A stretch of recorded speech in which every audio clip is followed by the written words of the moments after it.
Good morning बच्चों। देखिए, हम लोग बात कर रहे थे अपना कुछ क्वेश्चन जो छूट गए थे। ये सेकंड वीडियो है आपका, जो बच्चों ने कुछ पूछा था। तो देखो प्यारे बच्चों, एक सबसे अच्छी बात है, क्वेश्चन था उसमें, to find out about the email address of one of your friend which utility will use and how. ठीक है, आप जैसे कि इस क्वेश्चन का सीधा मतलब है कि आपका कोई फ्रेंड है, ठीक है, उस फ्रेंड का आपको ईमेल एड्रेस पता लगाना है, ठीक है, जो काफ़ी आपकी यूज़फुल हो सकता है, आपके लिए काफ़ी रिक्वायरमेंट है, और आप उससे जाके पूछ नहीं सकते हो। ठीक है, या आपको ऐसे क्वेश्चन में उसकी तरह से और समझ सकते हैं कि मान लीजिए आपने किसी फ्रेंड का ईमेल एड्रेस है, उस ईमेल एड्रेस से उसका एड्रेस या लोकेशन आप जानना चाहते हैं, ठीक है, जो आपके लिए काफ़ी उपयोगी है, आप उससे पूछ नहीं सकते, तो आप कैसे करेंगे ये सब? तो इसके लिए बच्चों हमें बहुत सारी वेबसाइटें आती हैं।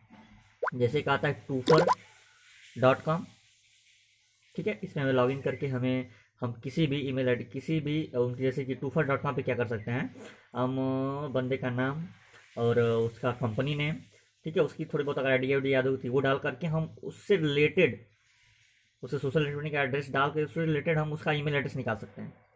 एक आता है ईमेल हंटर, वो भी वही चीज़ है। ईमेल हंटर क्या करता है, ये आपके ईमेल एड्रेस को बल्क में फाइंड किया, जैसे कि आपने एक ईमेल एड्रेस पता किया और एक से उसके 10-5 ईमेल एड्रेस निकाल लिए। जैसे मेरा एक ईमेल एड्रेस है, उसे चाहेंगे आप जितना चाहे उतना ईमेल एड्रेस पता कर सकते हैं। तो ईमेल हंटर भी है। अब ये बात है, ये फ्री में होता नहीं है, ये सब चार्जेबल है, ठीक है, आपको रजिस्ट्रेशन करने में कुछ ना कुछ पैसे पे करने पड़ेंगे। तो मैं ना, इसके बाद है बच्चों रेपुटेटिव। रिपोर्टिव ये क्या है, ये भी वही है, आपका एक ईमेल एड्रेस डालना है, एक ईमेल एड्रेस डालना है, और उसके ईमेल एड्रेस से आप उसका सोशल नेटवर्क, उसका जनरल लोकेशन, ठीक है, उसका लाइक स्पेस जो होते हैं, मतलब जो उसको पसंद है वो सारी चीज़, उसकी लगभग जनरल एक्टिविटी जो होती है वो सारा पता लगा सकते हैं ये रेपिटेटिव से।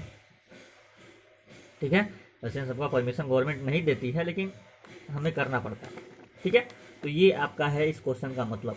ठीक है, कि आपका कोई फ्रेंड है, उसका ईमेल के बारे में पता लगाना है, ठीक है, और सबसे यूजफुल आप देखिए, कहने का मतलब ये है कि जिस ईमेल का पता लगाना चाहते हैं ना बच्चों, ठीक है, वो काफ़ी आपके लिए उपयोगी है, आप उसका यूज करना चाहते हैं, लेकिन आप कैसे उसका पता लगाएंगे? ठीक है, आप किस तरीके से उसका यूज करेंगे, कैसे उसको पता लगाएंगे कि इसका ईमेल एड्रेस ये है, मेरे फ्रेंड का करेक्ट ईमेल एड्रेस ये है? ठीक है, तो कुछ सॉफ्टवेयर आते हैं, उसके थ्रू हम लोग एक्सेस कर लेते हैं, पता लगा लेते हैं। ठीक है, ये इस क्वेश्चन का मतलब है। टूफर है, ईमेल हंटर है, रेपुटेटिव, ऐसे बहुत सारे आते हैं बच्चों। ठीक है, ये तो मैं जनरली आपको ढूंढ के बताया कि ये भी कुछ होते हैं। ठीक है, इसके बाद है बच्चों नेक्स्ट क्वेश्चन हमारा, अगला क्वेश्चन था हमारा PPP, यानी कि पॉइंट टू पॉइंट प्रोटोकॉल। ये क्या होता है? It is a data link layer. देखो, ये सेकेंड लेयर कहलाता है। ये सेकेंड लेयर में वर्क करता है, जो ये प्रोटोकॉल्स है। देखो, हमारे पास कई वर्क होते हैं, 6-7 वर्क होते हैं, 6-7 लेयर होते हैं। जैसे कि एक फिजिकल लेयर होता है, एक डेटा लिंक लेयर होता है, एक नेटवर्क लेयर होता है, एक ट्रांसपोर्ट लेयर होता है, एक सेशन लेयर होता है, एक प्रेजेंटेशन लेयर होता है, एक एप्लीकेशन लेयर होता है। यानी हमारे पास कितने हो गए? 1 2 3 4 5 6 7 लेयर हो गए। ठीक है, इन 7 लेयर में से सबके अलग अलग प्रोटोकॉल्स होते हैं। तो ये जो data link layer second layer है, उस सेकेंड लेयर का ये PPP प्रोटोकॉल है। ठीक है, इसका काम क्या होता है कि डायरेक्ट दो नोड के बीच में, दो कंप्यूटर्स के बीच में, ठीक है, बिना होस्ट किए, बिना बिना होस्ट नेटवर्क के ही डायरेक्ट कनेक्शन कराता है, डायरेक्ट कनेक्ट करता है एक दूसरे से। ये इसका PPP का काम है, यानी पॉइंट टू पॉइंट कनेक्शन। तीसरा कोई है नहीं, तीसरा कोई होस्ट करने वाला नहीं है। ठीक है, ये डायरेक्ट टू डायरेक्ट है, जैसे व्हाट्सअप पे होता है इंक्रिप्टेड। ठीक है, आपने मैसेज भेजा और मैसेज डायरेक्ट वहाँ गया, इसमें तीसरा कोई नहीं है। आपने यहाँ से मैसेज भेजा, ऐसे सेकंड पार्टी पे गया, यहाँ पे कोई होस्ट नहीं है। ठीक है, इसी वजह से इसको एक बेनिफिट मिल जाता है कि इसको ऑथेंटिकेशन भी मिल जाता है, बिना परमिशन के आप एक्सेस नहीं कर पाओगे। इसमें ट्रांसमिशन सिक्योर होता है, डेटा जो जाती है वो इंक्रिप्टेड रहती है। ठीक है, और डेटा कंप्रेस भी किया जा सकता है। कंप्रेस का मतलब जो पैकेट भेजा जा रहा है, उस पैकेट को बाद में और छोटा करके भेजा जा सकता है। ठीक है, तो यहाँ पे ये सारी चीज़ें चलती हैं पॉइंट टू पॉइंट, किसमें बच्चों?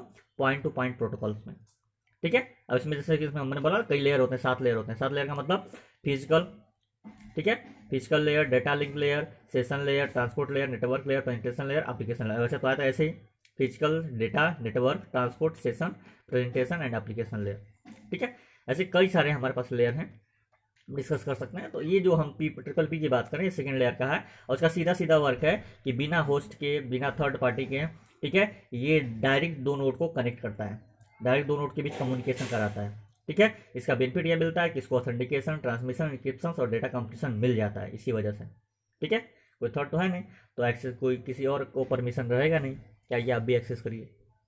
ठीक है, चलिए इसके बाद है बच्चों हम नेक्स्ट बात करेंगे यूडीपी के बारे में जो हमने आपको दिया।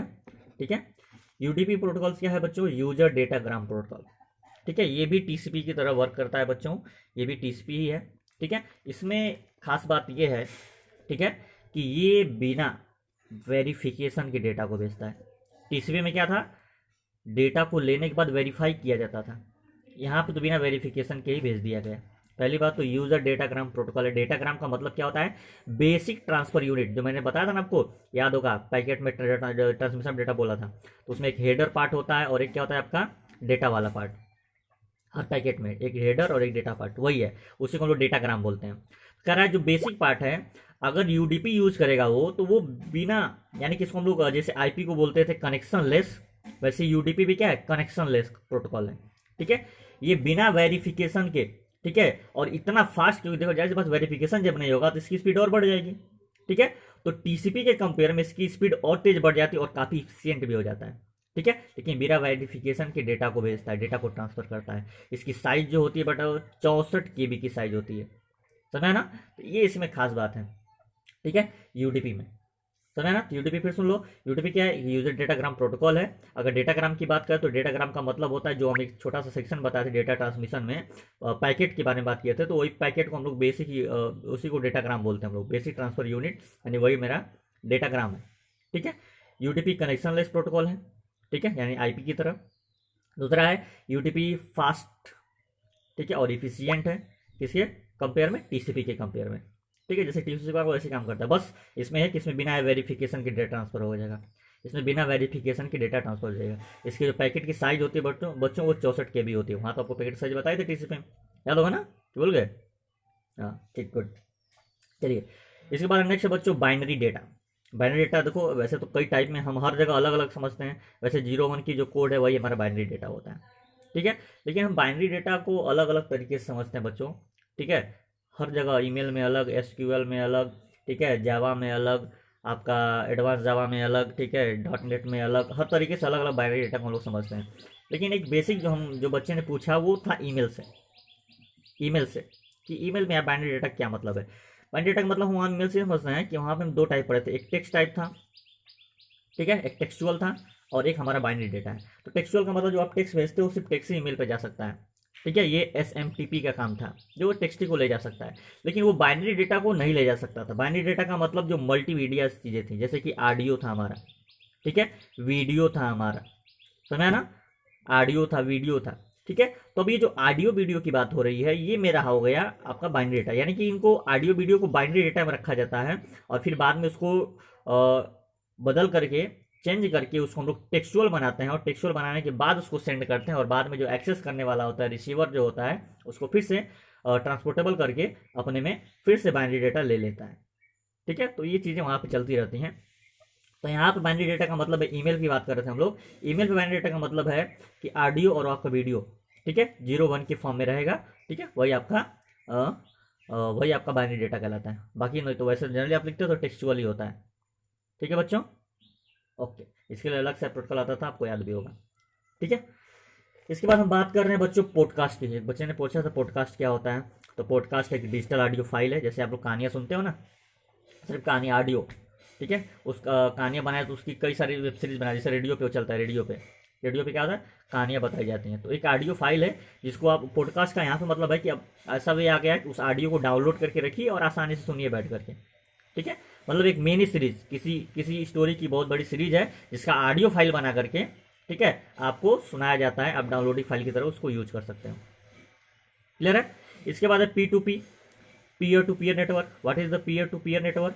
तो बच्चों पीयर टू पीयर नेटवर्क का मतलब होता है, ठीक है, ये भी दो नेटवर्क, जैसे नेटवर्क की बात कर रहे हैं तो जाहिर सी बात है कई सारे कंप्यूटर्स होंगे, तो जब कंप्यूटर्स के बीच में कनेक्शन तो है, एक दूसरे से जुड़े हुए हैं, लेकिन उनके बीच में जो परमिशन की बात होती है, जो ऑथेंटिकेशन की बात होती है, वो सबके लिए बराबर बराबर होता है, इक्वल इक्वल होता है, उनकी रिस्पॉन्सिबिलिटी इक्वल होती है। उनको प्रोसेसिंग डेटा करना है तो सबको इक्वली करना है, यानी कि इस वाले सिस्टम को ज़्यादा करना है, इस वाले सिस्टम को कम करना है। यानी जो परमिशन दी गई है सबको बच्चों उस नेटवर्क में, सभी सिस्टम को, सभी नोड को, ठीक है, सभी नोड, सभी सिस्टम, सभी कंप्यूटर्स को इक्वली दी गई, इक्वली शेयर किया गया कि आपका, आपके पास ये परमिशन तो उनके पास भी ये परमिशन है, ठीक है।